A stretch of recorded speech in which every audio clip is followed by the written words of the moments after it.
अस्सलाम वालेकुम बच्चों, मैं उम्मीद करता हूं कि आप सब खैरियत से होंगे। तो आज की ई कचहरी के जो इंपॉर्टेंट पॉइंट्स हैं वो मैं आपके साथ शेयर करता हूं, लेकिन चूंकि आपके एग्जाम्स हो रहे हैं, आपका वक्त बहुत ज़्यादा कीमती है, तो मैंने तमाम जो समरी है वो फर्स्ट कमेंट के अंदर पिन भी कर दी है। आप उसको पढ़ के इस वीडियो को छोड़ के भी जा सकते हैं।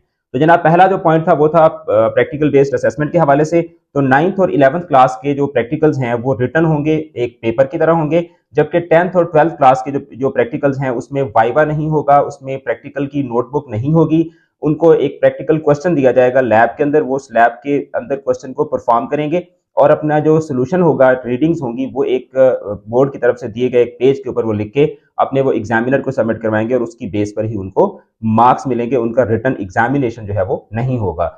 ई मार्किंग के हवाले से बात की जाए तो ई मार्किंग में स्पेस जो है वो स्पेसिफाइड है कि कौन सा क्वेश्चन आपने किस जगह पे करना है। अगर आप गलती से क्वेश्चन को गलत जगह पे कर देते हैं तो आप उसको व्हाइटनर करके उसकी जगह पे जो सही सवाल है उसको आप अटेम्प्ट कर सकते हैं। लेकिन खुदा ना खास्ता अगर आपने सवाल को गलत जगह पे कर दिया और आप करके आ गए तो उस सूरत में आपको उस क्वेश्चन के नंबर नहीं मिलेंगे। लेकिन फिर भी मैं आपको यही सजेस्ट करूंगा कि आप फेडरल बोर्ड के कंट्रोलर को एक ईमेल लिखें और उस ईमेल के अंदर आप जो है वो बोर्ड की इंतजामिया को इन्फॉर्म जरूर करें कि मैंने सवाल गलत जगह पे कर लिया, तो मेहरबानी करके मेरा ये क्वेश्चन जो है वो इसको कंसीडर कर लें। इस हवाले से मैंने एक डिटेल्ड वीडियो बनाई थी जिसमें ईमेल का पैटर्न भी बताया था, ईमेल का कंटेंट भी मैंने दिया था कि इस तरीके से आपने मेल लिखनी है। तो वो जो वीडियो है उसका लिंक आपको डिस्क्रिप्शन से मिल जाएगा, वो वीडियो आप देख के अगर आपने ऐसा कुछ किया है तो आप कर सकते हैं।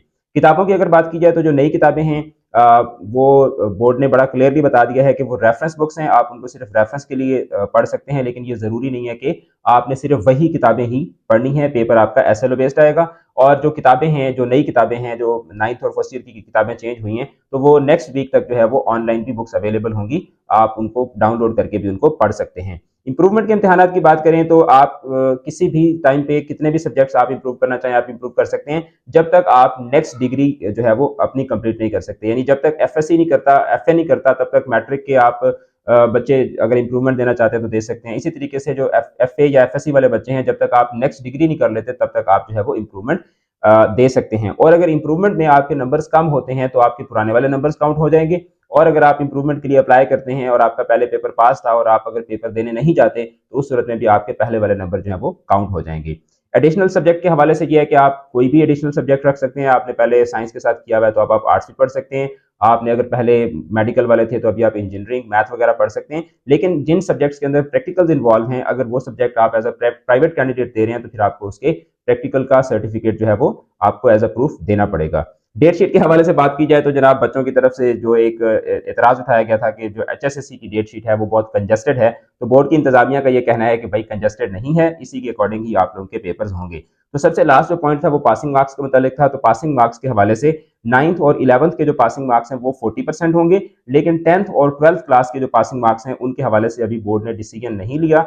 एक लास्ट मीटिंग होना रहती है, उस लास्ट मीटिंग के बाद ये डिसाइड होगा कि पासिंग मार्क्स जो हैं वो 10th और 12th ग्रेड के जो हैं वो 40% होंगे या 30% होंगे, क्योंकि ये 10th और 12th वाले वो बच्चे हैं जो पिछले साल 33% पे पास हुए थे। तो अब इनका यहाँ पे 33% होता है या 40% होता है, इसके हवाले से डिसीजन होना अभी बाकी है। मेरी जाती जो राय है या एक्सपेक्टेशन है या आप मेरी वो पेशीन गोई कह लें, वो यही है कि 10th और 12th के जो बच्चे होंगे इनको 33% पे ही पास किया जाएगा। लेकिन ये अभी ऑफिशियल नहीं है, मैं आपको क्लियरली बता दूं, बोर्ड की तरफ से अभी नोटिफिकेशन आना बाकी है। वीडियो को शेयर करें, चैनल के साथ जुड़े रहें, अपना रखिएगा बहुत बहुत ज्यादा ख्याल। ऑल द बेस्ट, खुदा हाफिज।